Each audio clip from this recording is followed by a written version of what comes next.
The Dark Knight has been a pop culture behemoth for numerous decades, and the Caped Crusader being such a popular character has led to many different iterations of the character through animation, live action, and in written form. And as far as every portrayal of Batman goes, I actually think he's done the best and most complete in Batman the Animated Series. As with it being a series, we're able to explore really every aspect of Batman, and the late great Kevin Conroy is the voice of the character in my eyes. But as far as the live action portrayals of the character go, I actually think Michael Keaton's take on the character is the best.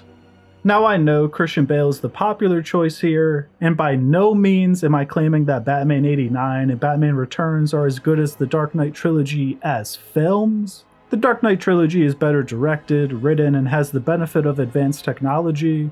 But I think a lot of people simply award Bale the title of Best Batman simply because he's in the Best Batman films, and I don't personally see it that way. Batman and Spider-Man have been the most popular comic book characters for pretty much my entire life, and I don't think that's just a coincidence, as both characters present us with an interesting duality between two different lives. And getting to see someone struggle between both lives is so interesting because it really correlates to a real life struggle that many of us face every day, which is finding that perfect work and home life balance. And the struggle between both lives is an integral part of what makes Batman so interesting to me. But with the Christian Bale iteration of the character, as his love interest Rachel says at the end of Batman Begins, when Bruce Wayne went away for 7 years to learn how criminals operate and learn how to fight crime, the man who left Gotham never returned. Bruce Wayne became Batman's mask, and his life as Bruce Wayne just became a means of funding his crime fighting. And that is what Bruce Wayne is for the rest of the trilogy, really. Even as his body is failing him, he just can't seem to let the crime fighting life go, because it has become his entire life, really. And this is where Michael Keaton's portrayal is superior in my mind. In Batman Returns, we get to see the clash between Bruce Wayne and Batman's desires. Batman wants to fight crime and stop Catwoman, but Bruce Wayne wants to date Selina Kyle. And we get to see the devastation on Bruce's face when he realizes that Selina Kyle is Catwoman. In a phenomenal scene while dancing, the two start to piece together each other's secret identities, and this leads us to the film's climax where Bruce Wayne rips his Batman mask off and asks Selina to come home with him. And this moment has always stood out to me because it is perhaps the most human Batman has ever felt, and is one of the only moments where Bruce Wayne's wants and desires have come before Batman's. And I know a lot of people like when Batman is the true personality and Bruce Wayne is more in the background, but I love seeing this sort of clash of ideologies and desires. This clash and crossover between the two lives also occurs in Batman 89, as it gets revealed that the Joker was the person who shot and killed his parents, and the Joker has an eye for his girlfriend. And presenting Bruce with the killer of his parents in the first film, and Michelle Pfeiffer in tight spandex in the second film, presents a lot of potential conflict of interest and temptation to blur his two lives. But this struggle of having to lead two separate lives and keep the divide is what separates him from his villains. You see, most Batman villains use their newfound powers to take out personal vendettas and to gain power for themselves. And this dynamic is actually described beautifully by Bruce in the Let's Get Nuts scene from Batman 89. Let me tell you about this guy I know, Jack. Mean kid. Bad seed. Hurt people. You know the problem was, he got sloppy. You know? Crazy. He started to lose it. Head full of bad wiring, I guess. Couldn't keep it straight up here. He was the kind of guy who couldn't view the train until it was 2 feet from him. You know what happened to this guy, Jack? Well, he made mistakes, and I had to put his lights out. Now you want to get nuts? Come on, let's get nuts. In the scene I just paraphrased, Bruce lays out who the Joker is, and who he himself could be if not for keeping his lives separate. You see, he refers to the Joker as Jack because the Joker only has one life now.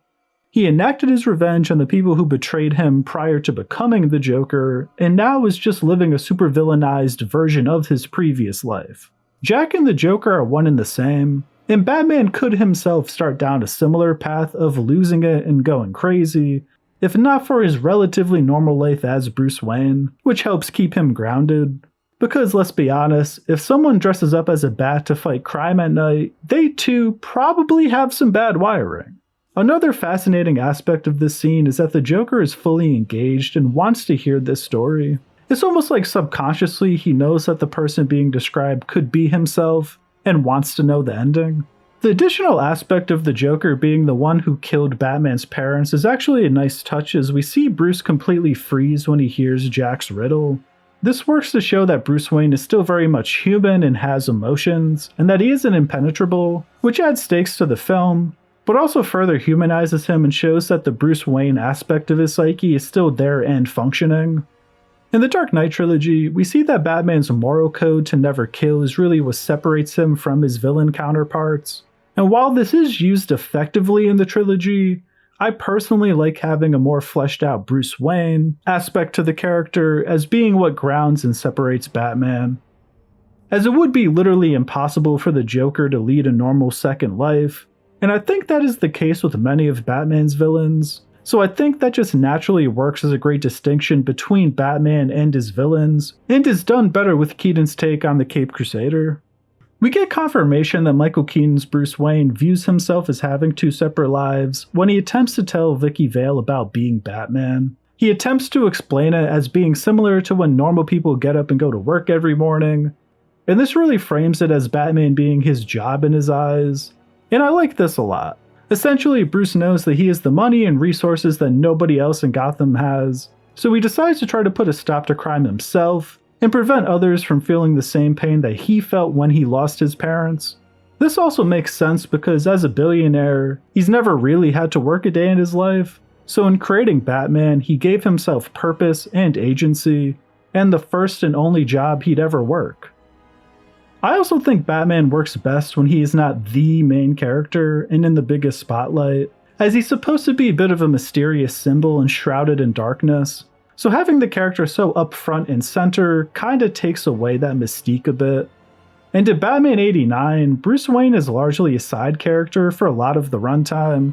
Jack Nicholson's Joker is in many ways the main character of the film, almost kind of like Thanos is in Infinity War, where despite them being villains, we spend the most time with these characters throughout. And I think this works really well for Batman, as the less you see of him, the cooler he is in many regards. Batman Returns also functions in this way, as I think many would argue Catwoman feels like the main character of the film, but this film structure only serves to further solidify why this iteration of Bruce Wayne needed to take up the mantle, as having these larger-than-life villains running amok in Gotham City presents the need for a savior, and his more reserved and stoic style plays off of his colorful antagonists very well.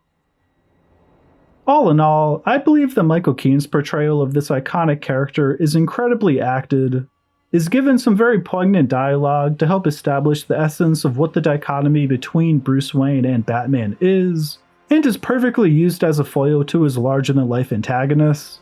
His dynamic with the Joker in the first film and Catwoman in the second film are incredibly done, and for those reasons he is my personal choice for the best live-action Batman. Apologies to Adam West, Christian Bale, Ben Affleck, and Robert Pattinson, who all bring interesting aspects to the character and have at least some level of great quality to their performance, but on screen stories, Michael Keaton reigns supreme. I hope you enjoyed this breakdown of Michael Keaton as Batman. If you did and are interested in further explorations of screen stories, please feel free to drop a like or subscribe. And if you agree, disagree, or just have some kind of strong opinion on what I said, I'd love to hear your thoughts in the comments.